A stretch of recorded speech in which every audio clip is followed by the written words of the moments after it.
Assalamualaikum, apa kabar pemirsa? Semoga semua selalu dalam keadaan sehat. Senang sekali saya Erlang Purbaya akan menemani Anda selama kurang lebih 1 jam ke depan dalam acara Bincang Tokoh Antv yang tentunya akan menghadirkan para narasumber maupun tokoh-tokoh yang kredibel dan juga inspiratif. Dan saya ingin juga menginformasikan pada para pemirsa jika para kurir bertugas pada hari ini dan narasumber yang hadir selalu menerapkan protokol kesehatan dan telah lolos hasil tes swab antigen. Dan langsung saja kita sapa narasumber kita pada pagi hari ini yaitu Bapak Rais Lada, seorang pengusaha muda asal Maluku Tenggara. Assalamualaikum Bapak. Waalaikumsalam warahmatullahi wabarakatuh. Apa kabarnya nih Pak? Baik, sehat selalu. Alhamdulillah.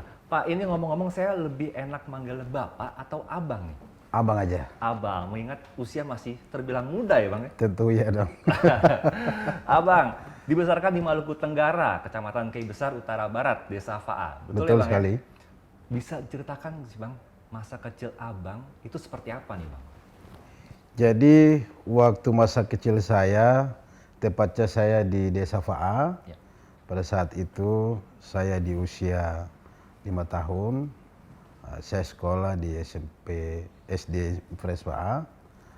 Tentunya seiring waktu berjalan setelah saya sekolah, banyak hal yang saya dapatkan di SD Fresh Faa. Tentu kenakalan yang pertama lah. Intinya kenakalan yang saya lalui pada saat itu ya banyak guru-guru yang selalu mengingatkan saya, kamu jangan nakal, kamu jangan nakal. Tentu namanya kita masih anak-anak ya, SD kelas 1 pada saat itu ya. Saya tetap nakal dan nakal.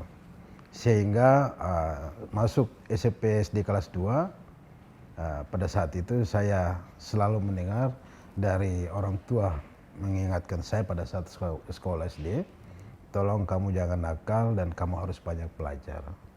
Tentu pada saat itu saya tetap masih nakal juga. Masih nakal juga ya Bang. Jadi omongan orang tua ketika itu lewat aja ya Bang? Betul sekali. Ya maklumlah namanya kita masih anak-anak pada saat itu. Ya seiring waktu berjalan saya sadari hal itu. Sehingga saya menjalankan sekolah pada saat itu. Setelah saya lulus, saya masuk sekolah di SMP Tual Maluku Tenggara. Tepatnya di SMP TAR pada saat itu. Oke. Nah Bang, tadi kan Abang bilang selalu melakukan nakal ya Bang, berulang kali. Emang kenakalan seperti apa sih yang Abang lakuin ketika itu Bang?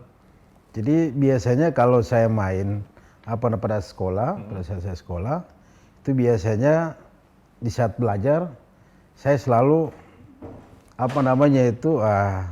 melirik teman-teman saya, minta dulu pulpen kamu, karena pulpen saya kan tintanya habis pada saat itu. Jadi saya bilang minta dulu pulpennya, biar guru-guru nggak usah kamu dengar aja, ambil aja pulpennya sini.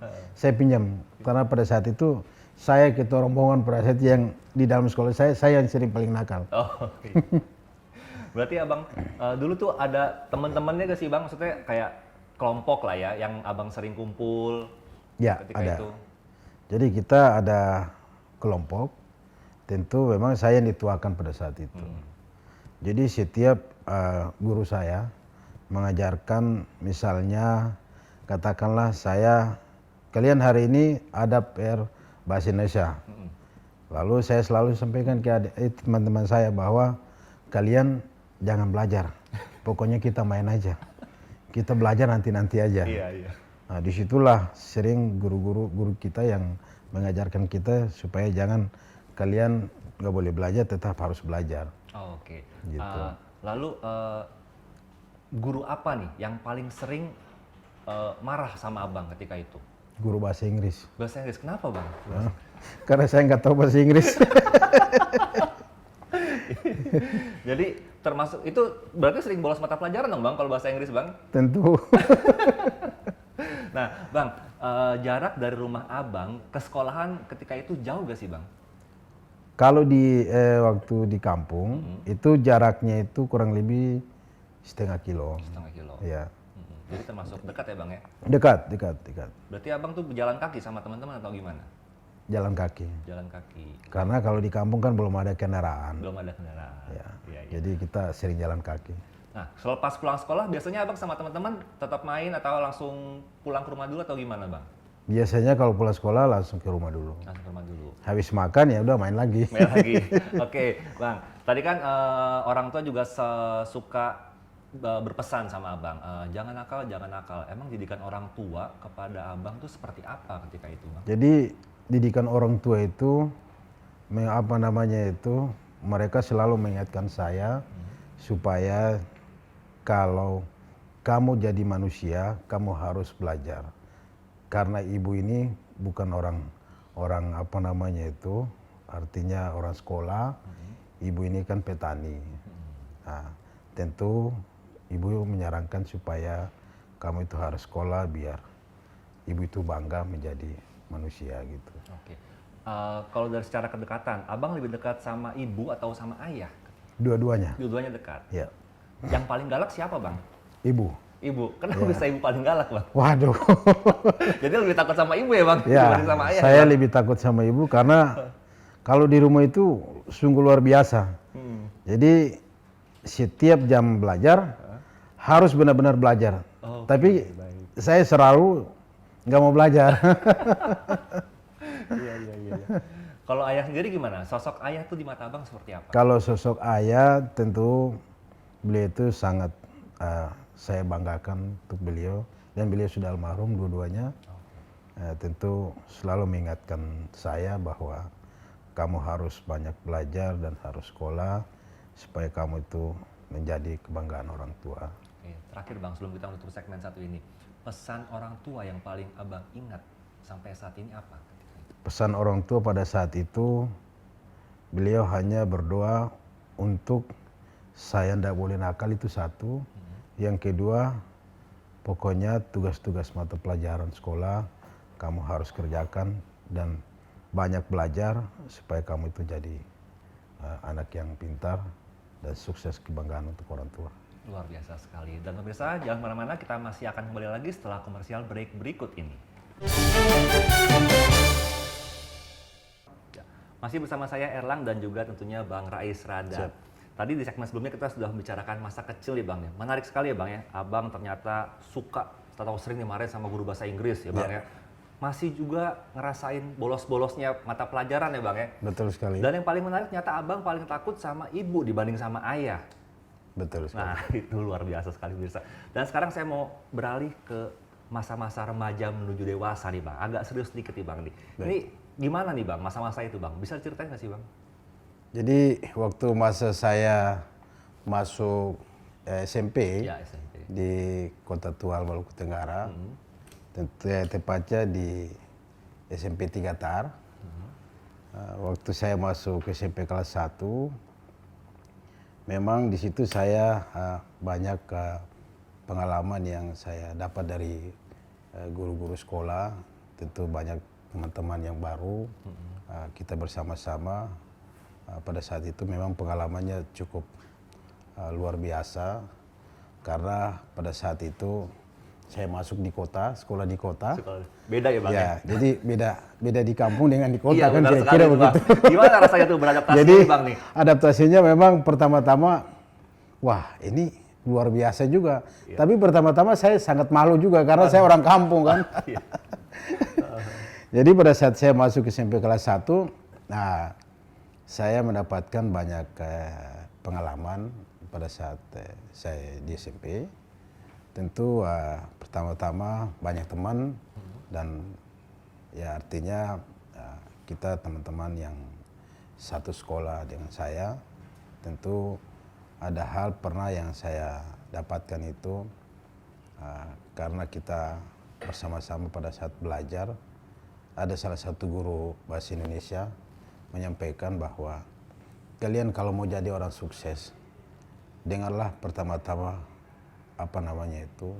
kedua orang tua, itu yang pertama. Yang berikut, kalian harus benar-benar sungguh-sungguh untuk belajar untuk demi masa depan kalian.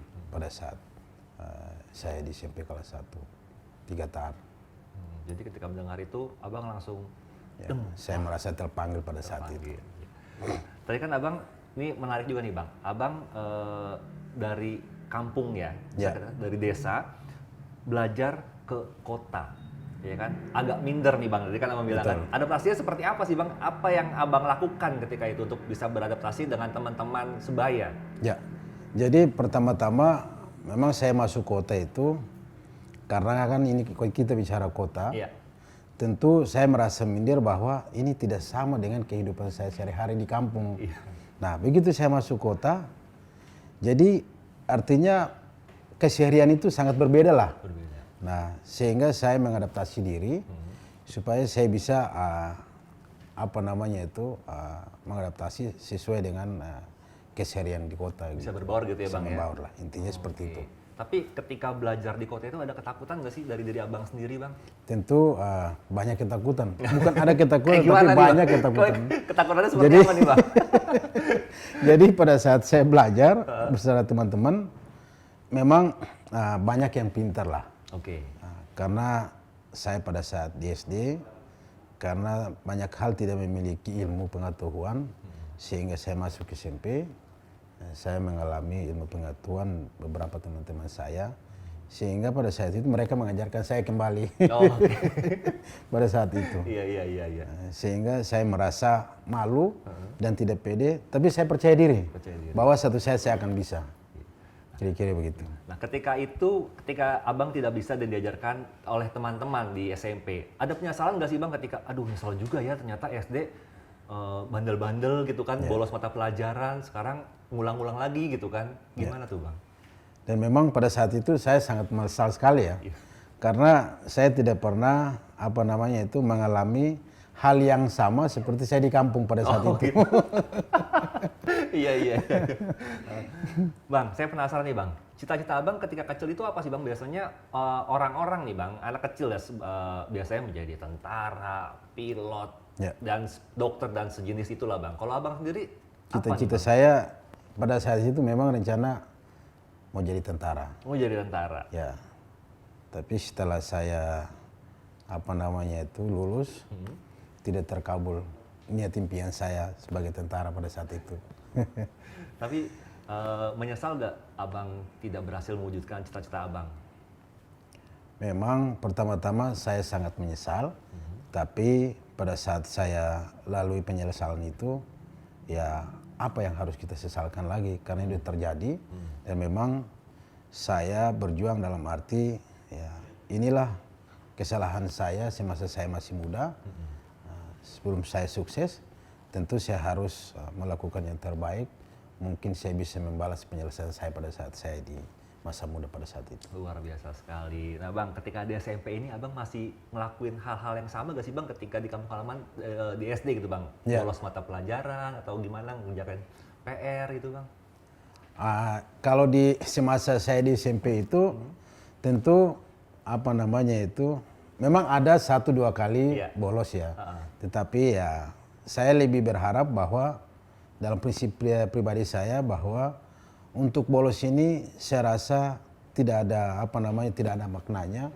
Karena kalau kita bolos juga pun pengalaman yang saya alami pada saat saya di SD, saya tidak mendapatkan ilmu. Sehingga saya berjuang dengan hati kecil saya untuk bisa mendapatkan ilmu, untuk saya bisa lulus sekolah sampai di tingkat kuliah. Luar biasa sekali. Lalu Bang, pengalaman apa yang tidak terlupakan ketika di masa-masa SMP ini Bang?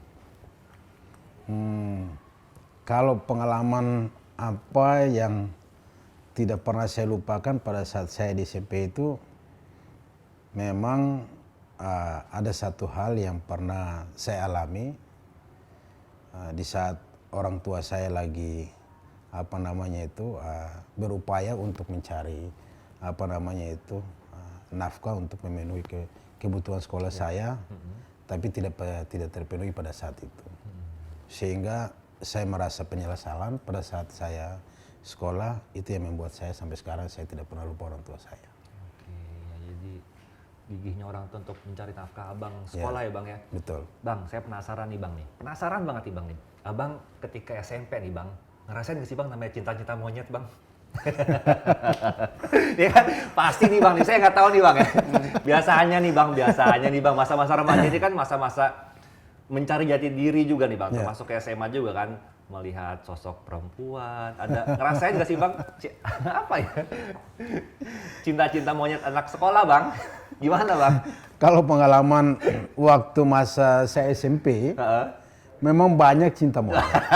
Ini Bang. Cuman kita rasa malu gitu. Karena tidak kepedean saya pada saat itu. Karena memang di satu sisi saya boleh dikatakan orang susah, sehingga saya juga tidak pede melihat wanita-wanita si cantik itu. Memang niat saya senang sama mereka, tapi gimana ceritanya harus saya mendapatkan dia gitu loh. Karena kembali lagi saya tidak pede. Nggak pede Bang. Ya. Jadi masih maju mundur ya Bang ya? Majuin kan? Betul sekali. Iya baik. Dan pemirsa jangan kemana-mana, kita masih akan kembali lagi setelah komersial break berikut ini. Ya pemirsa, masih bersama saya Erlang Purbaya dan juga tentunya Bang Rais Rada. Kalau tadi berbicara tentang masa-masa remaja ini menarik nih, ternyata Bang Rais nih malu untuk mendeketin perempuan ya Bang ya. Maju mundur gitu Bang. Dan gimana hebatnya Bang Rais untuk beradaptasi dari desa belajar di sebuah kota ya Bang ya. Dan juga mengingat kegigihan orang tua untuk mencari nafkah untuk Abang belajar ya Bang ya. Betul. Luar biasa sekali. Bang, sekarang kita lanjut yang lebih serius nih Bang. Abang memutuskan untuk merantau ke Jakarta Bang. Ya. Kenapa Bang? Jadi pada saat saya lulus sekolah, tepatnya di tahun 2004, saya hijrah ke Jakarta. Memang tujuan saya pada saat itu, saya merantau untuk mencari pengalaman hidup. Oke. Karena pengalaman daerah dengan pengalaman ibu kota kan agak berbeda, sehingga saya memutuskan untuk hijrah ke Jakarta. Tentu pada saat hijrah ke Jakarta, tepatnya di tahun 2004, seiring waktu berjalan, saya ada problem masalah, terjadi persoalan sehingga menimbulkan seseorang meninggal dunia di tahun 2004, tepatnya di Hotel Kebayoran Inn. Sehingga pada saat itu saya ditahan. Nah begitu saya ditahan di Lapas Cipinang. Dan saya dihukum kurang lebih 9 tahun. 9 tahun Bang? Betul sekali. Luar biasa. Nah ini yang pengalaman yang pahit dan baru pernah saya alami di saat saya hijrah ke Jakarta. Setelah saya dihukum 9 tahun, saya menjalankan keseharian saya di Lapas Cipinang. Masuk 2007, sering waktu berjalan masuk 2007, terjadilah kerusuhan besar-besaran di Lapas Cipinang. Sehingga saya dipindahkan ke Lapas Cirebon. Tepatnya di Kosambi. Beberapa minggu kemudian saya ajukan permohonan. Pindah ke Lapas Sukamiskin, Bandung. Bandung berarti ya Bang? Ya. Nah, setelah saya pindah ke Lapas Sukamiskin Bandung, saya menjalankan keseharian saya.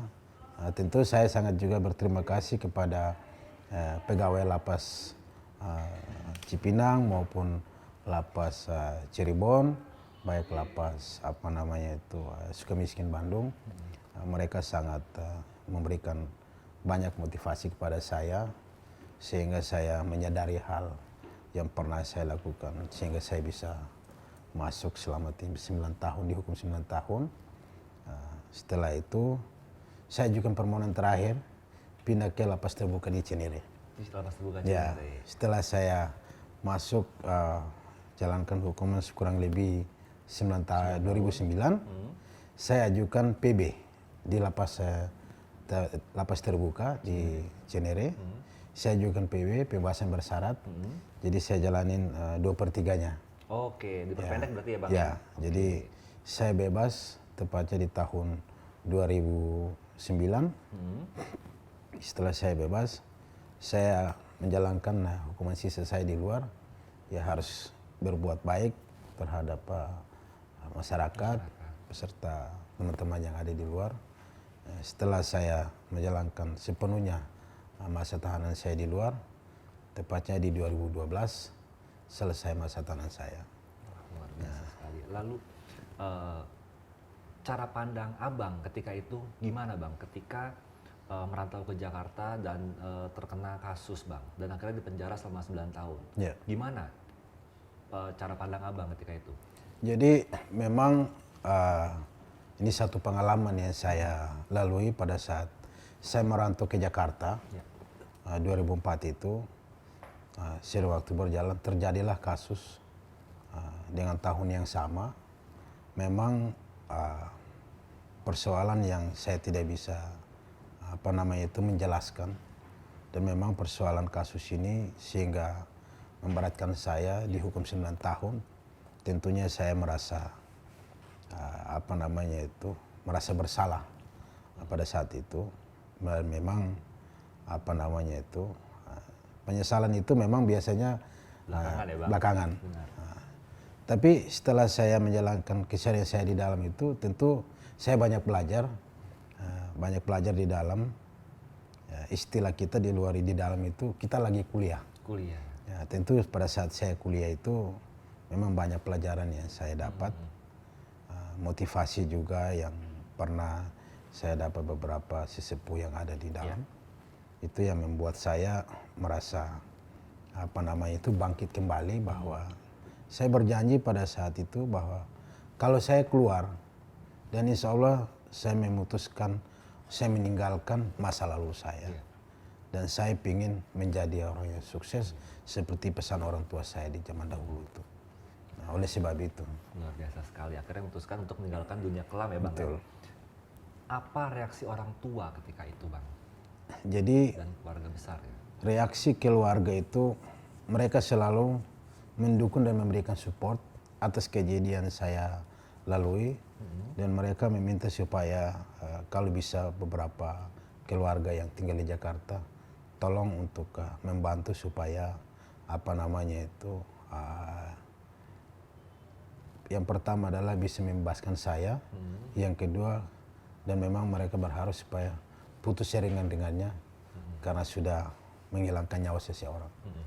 Ketika itu apa reaksi Abang ketika mengetahui ternyata katakanlah Abang bersalah, tapi keluarga masih mendukung, bahkan meminta pertolongan saudara-saudara yang ada di sini untuk meringankan hukuman Abang. Gimana rasanya ketika itu Bang? Dan pada saat keluarga mensupport saya sangat merasa, pertama ya saya merasa sedih karena saya ditahan. Yang berikut itu ya saya merasa bangga pada keluarga memberikan support kepada saya.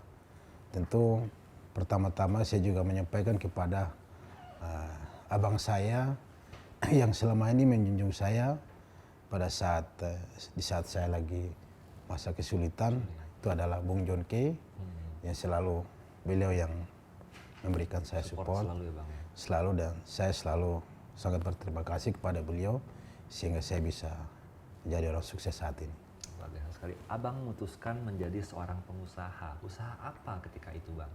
Jadi sebelumnya saya ada bekerja sama dengan salah satu perusahaan, yaitu perusahaan PT Sabarganda, dan pemiliknya namanya DL Sitorus.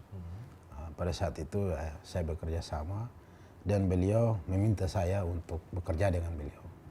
Dan memang pada saat beliau meminta saya untuk bekerja sama, saya menyampaikan kepada beliau bahwa sebelum saya menerima tawaran Bapak, apabila kalau Bapak terima tawaran saya, kalau Bapak kasih pekerjaan buat saya, kalau itu benar di mata Tuhan, saya akan jalankan. Kalau itu tidak benar di mata Tuhan, jangan harap untuk saya jalankan. Itu pada saat saya menyampaikan kepada beliau, almarhum DL Sitorus.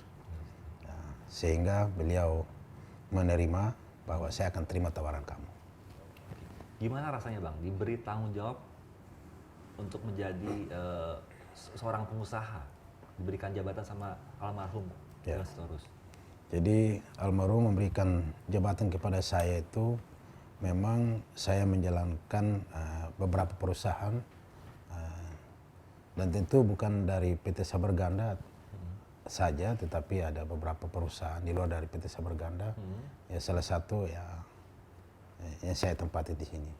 Nah, Gimana sih Bang Abang beradaptasi? Kan katakanlah Abang ketika itu belum punya basic sebagai seorang pengusaha ya Bang ya? Betul. Ini gimana nih Bang Abang cara Jadi mengatasinya Bang? pada prinsipnya pada saat saya mengatasi memang eh, pada saat itu saya main di pertanahan dan banyak hal yang saya temui itu saya banyak mempelajari terkait girik-girik tanah. Girik-girik Bang. Ya, jadi girik tanah ini memang kita kalau tidak memahami memang sangat sulit. Nah, setelah saya pahami girik ini, tentu misalnya girik ini nomor pensil sekian, Ya. saya harus memohon kepada siapa, ke instansi mana. Yang pertama-tama saya harus memohon ke instansi kelurahan. Oke. Nah, apabila tercatat dan terdaftar girik tersebut di catatan literasi kelurahan, maka saya mohonkan ada dua hal. Mohon yang pertama itu adalah surat keterangan atau ke bahasa umumnya yang disebut PM1, yang berikut surat keterangan tadi sengketa.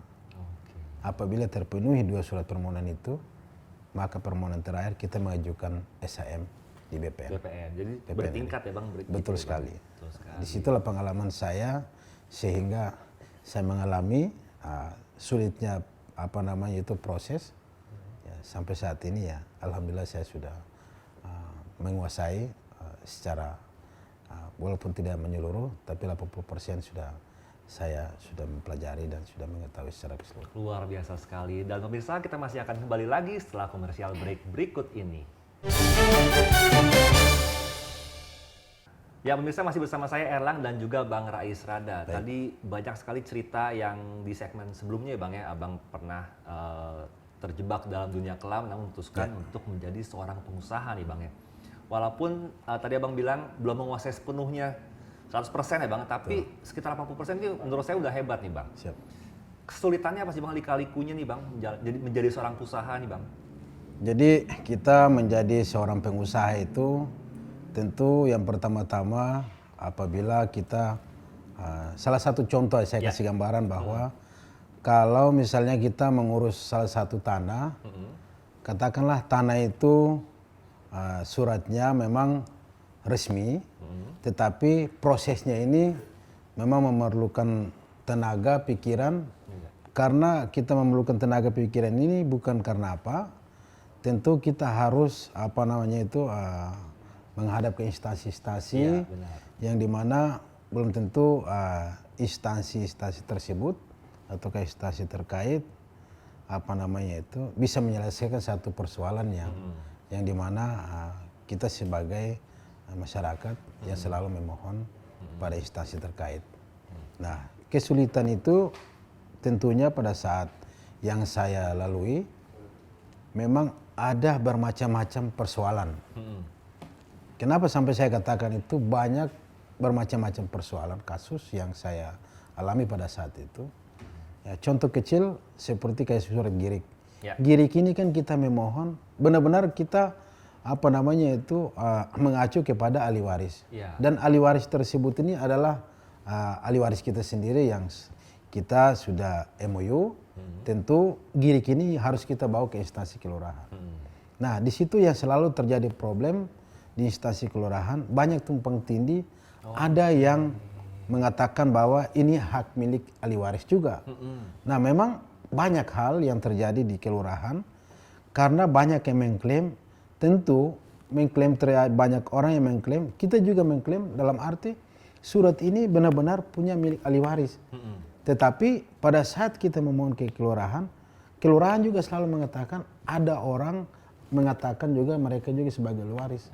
Nah, disitulah yang selalu terjadi deadlock sehingga kita konfrontir. Nah, setelah kita konfrontir, itu pun tidak ada titik temu. Nah, sehingga kita terjadilah lapor melapor. Lapor melapor. Betul sekali. Nah, pada saat kita melapor ya, yang memutuskan adalah pengadilan.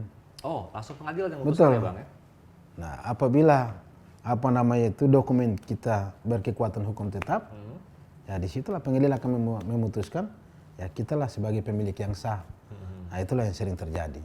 Wah, luar biasa. Ini urusan sama hukum memang agak ngejelimet ya Bang ya? Betul sekali. Bang, Abang kan sekarang menjadi seorang pengusaha yang sukses nih Bang nih. Abang nih di bidang apa sih Bang bergerak usahanya Bang? Nah, jadi yang seperti saya sampaikan tadi bahwa yang pertama adalah saya bekerja dengan beberapa perusahaan.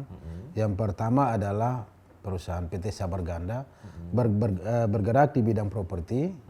Nah, itu satu. Yang berikut saya juga bekerja sama dengan ada beberapa perusahaan, ada juga bergerak di bidang properti dan di bidang apa namanya itu baja. Oke, baja. Baja. Oke. Pada saat itu tentu saya banyak mempelajari terkait apa namanya itu bidang-bidang yang saya jalanin dan saya ditugaskan oleh pemiliknya langsung. Saya selaku direktur. Oke. Dan memang banyak pengalaman yang cukup pahit lah ya. Ya. Yang Apa nih Bang pahitnya, Bang? Pahitnya ini tentu seperti yang saya sampaikan tadi bahwa yang kedua ini tentu mengenai masalah baja besi. Dan memang itu apa namanya itu ya tidak beda jauh lah pada intinya apa namanya itu kita berurusan dengan instansi juga. Oke. Tentu ya instansi tersebut ya memang ada, saya tidak perlu sebut instansi-instansinya. Ya tentu kita sebagai pemohon banyak hal-hal yang saya dapat itu kadang-kadang juga kita ke instansi tersebut, ya kadang-kadang sulit juga yang kita menghadap ke pimpinannya, kadang mereka nggak ada di tempat, ya kadang juga mengatakan mereka harus menyampaikan bahwa kalian balik lagi karena surat kalian belum lengkap. Belum lengkap. Itu Ya, biasa tentu tuh ya kita Bang harus kayak gitu penuhi ya Bang. lagi. Disitulah yang Gemes ya, saya terus terang kalau bukan duniawi saya di bidang bisnis, ya mungkin udah selesai itu orang. Bang, dia kan abang memegang di bidang properti dan juga baja. Ini kan bisa dikatakan berbeda nih Bang ya. Betul. Lebih menarik mana untuk dijalankan kalau dari pandangan abang sendiri? Kalau menarik itu relatif lah ya. Kalau saya pada prinsipnya apabila pekerjaan katakanlah yang di properti, pertanahan, yang saya jalankan ini, kalau memang saya merasa nyaman dan itu tidak menimbulkan persoalan hukum yang berbelit-belit, tentu saya akan jalankan. Yaitu tadi saya sampaikan bahwa pekerjaan ini kalau benar di mata Tuhan, selalu saya akan membela, sampai kemanapun. Kalau itu tidak benar di mata Tuhan, jangan harap untuk saya jalankan. Karena saya punya prinsip ada dua yang saya jalankan. Apa, Bang? Yang pertama, hukum duniawi. Yang kedua adalah hukum akhirat. Jadi dua-duanya selalu saya jalanin balance. Bukan duniawi saja saya berbuat, tapi tanggung jawab saya akhirat nanti. Tuh, berat banget ya Bang ya. Iya. Bang, ini abang memimpin beberapa perusahaan. Betul. Perusahaan besar. Karyawan pun banyak. Ya. Kan? Gimana cara abang mengatur mereka semuanya gitu agar berjalan dengan sepemikirannya abang nih? Ya, jadi artinya saya ditunjuk oleh pemilik perusahaan selaku direktur. Tentu porsi kita masing-masing sudah ada. Ya misalnya saya sebagai direktur ya, misalnya ini bagian saya bukan secara keseluruhan untuk saya mengendalikan karyawan. Ada beberapa apa namanya itu tanggung jawab yang saya jalankan. Nah misalnya ada juga direktur utama, ada juga direktur personal. Jadi bagian kita masing-masing sudah ada. Jadi bagian saya mungkin di bagian pertanahan, propertinya kan gitu. Yang berikut ya mungkin ada beberapa lagi tanggung jawab terkait untuk baja. Ya itulah tugas saya untuk menghadap ke instansi untuk menyelesaikan persoalannya. Yang dimana kalau menyangkut perkara hukum atau ke perdata maupun apa namanya itu artinya penyelesaian lah dengan pihak-pihak instansi terkait. Kalau menurut abang sendiri nih Bang ya, sebagai seorang pimpinan, abang galak gak sih Bang ke karyawan atau anak buah abang langsung gitu Bang? Tentu kita sebagai pemimpin yang pasti saya atas nama pribadi, kita harus jadi panutan. Apabila kalau kita tidak jadi panutan, tentu maka urusan pekerjaan di kantor atau saya selaku direktur ya mungkin Ya, panutan kalau kita tidak bawa tentu artinya karyawan juga pun merasa merasa bukan ditakuti. Ya, yang saya butuhkan adalah disegani. Segani, benar sekali. Ya, apabila kalau kita tidak menjadi panutan, maka ya satu saat mereka lawan kita. Jadi kita harus legowo, kita harus menjadi panutan. Tentu pemikiran-pemikiran positif ya kita harus berikan kepada karyawan, artinya yang positif. Ya kalau karyawan melanggar ya dalam arti ya kita harus memberikan memberikan pemahaman supaya jangan mengulangi hal yang sama. Ya, mungkin itu dari saya. Oke, baik Bang. Jangan diterusin lagi Bang. Kita akan lanjut lagi nih Bang. Tapi kita langsung lanjut lagi setelah komersial break berikut ini. Ya pemirsa, masih bersama saya Erlang dan juga Bang Rais Rada. Baik. Bang Rais, sekarang Abang bisa dikatakan menjadi seorang pengusaha yang sukses Bang di tanah rantau di Jakarta. Sebenarnya nih Bang, Abang masih ingat gak sih Bang dengan tanah kelahiran Abang? Tentu saya masih ingat dan saya selalu tanamkan dalam prinsip saya, kampung halaman saya selalu saya ingat sampai kapanpun. Walaupun saya di tanah rantau, tapi hati saya selalu di kampung. Luar biasa. Lalu apa yang sudah Abang berikan kepada tanah kelahiran Abang? Jadi saya saat ini menjadi seorang pengusaha yang dimana selalu saya berbuat banyak untuk kampung halaman saya. Karena saya punya prinsip, kita hidup ini kan apa sih yang kita cari? Tentu yang kita cari adalah masa depan keluarga, masa depan kampung. Nah, yang pertama adalah masa ke depan keluarga, alhamdulillah saya penuhi. Dan masa depan kampung ini yang sedang saya berusaha untuk memberikan yang terbaik untuk kampung halaman. Nah, yang pertama saya ada membangun rumah ibadah yang saat ini alhamdulillah sudah terrealisasi. Dan begitupun saudara-saudara kita dari non-muslim, ada beberapa gereja yang saya memberikan sosial kepada saudara-saudara kita sendiri. Tentu di sana itu tidak melihat, yang pertama adalah bagi saya, kami sebagai orang Kei, karena kultur budaya Kei itu memang sangat sangat kalau boleh dikatakan darah kami ini, budayanya ini artinya tidak melihat bahwa kamu siapa, saya siapa, tetap kami satu. Yang berikut adalah karena kita tidak melihat dari agama, karena keturunan kami itu, jadi agama ini baru kemarin bagi kami. Khususnya kita Maluku Tenggara ya. Nah, jadi kita mau membangun apapun tergantung pribadi kita masing-masing. Karena sosial ini yang kita utamakan. Karena sangat minim sehingga saya merasa terpanggil. Ya, walaupun saya di tanah rantau, tapi hati saya selalu di kampung halaman saya. Sehingga saya membangun rumah ibadah. Terus apa yang harus saya berbuat, tentu saya tetap berbuat untuk kebanggaan masyarakat Kepulauan Kei. Tertarik gak Abang terjun ke ranah politik, memimpin tanah kelahiran Abang sendiri? Kalau saya terkait ranah politik untuk memimpin daerah sendiri, sampai saat ini saya belum terpikir. Tentu ya saya masih menjalankan beberapa perusahaan yang saya jalankan saat ini. Ya mungkin saya tetap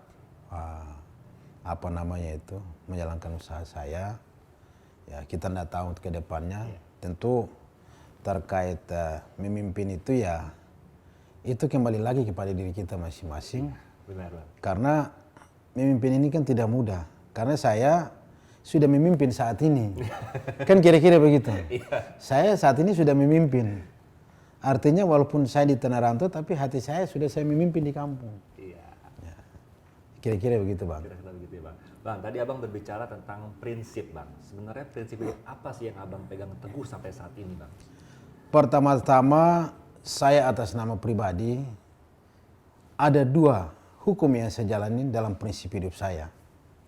Yang pertama adalah hukum duniawi, yang kedua adalah hukum akhirat. 2 itu selalu saya berpegang teguh untuk menanamkan dalam isi hati, karena 2 prinsip ini yang saya jalanin duniawi saja bukan saya berbuat, tapi tanggung jawab saya akhirat nanti. Jadi dua-duanya itu harus balance. Harus balance ya. Ya, jangan duniawi saja kita berbuat, tapi tanggung jawab kita akhirat nanti. Soal duit, soal kedua. Iya. Oke, terakhir Bang, sebelum kita menutup segmen pada hari ini, closing statement dari Abang, khususnya untuk Maluku. Jadi pesan saya khususnya anak-anak muda Indonesia Timur, khususnya Maluku, saya menyampaikan bahwa anak-anak muda, anak-anak kuliah, baik anak-anak sekolah, saya berharap supaya mereka tidak boleh putus asa dan mereka harus bangga. Maluku itu adalah kebanggaan kita. Tentu kita anak-anak muda harus sukses dan banyak belajar dan banyak motivasi untuk anak-anak muda ini untuk masa depan mereka. Mereka harus mengedepankan daerah kita sendiri supaya daerah kita sendiri harus maju. Yang berikut adalah kita anak-anak muda ini tentunya kita harus jangan putus asa bahwa kita orang Maluku itu kita harus bisa seperti orang lain. Tentu kita harus berjuang dan kita harus berjuang terus untuk mengedepankan masa depan anak-anak kita, terus anak muda Maluku. Maluku harus maju, Indonesia maju. Yang terakhir saya mengucapkan kepada orang tua angkat saya, yaitu Bapak Jason Sujana yang selama ini membimbing saya sampai saat ini saya menjadi sukses, dan saya sangat berterima kasih sekali lagi kepada beliau. Salam hormat, terima kasih. Luar biasa sekali. Terima kasih banyak Bang Rais atas waktunya. Nggak kerasa nih Bang, kita sudah kurang lebih 1 jam berbincang banyak hal. Baik. Mulai dari Abang masa kecil hingga menjadi seorang seperti saat ini gitu kan.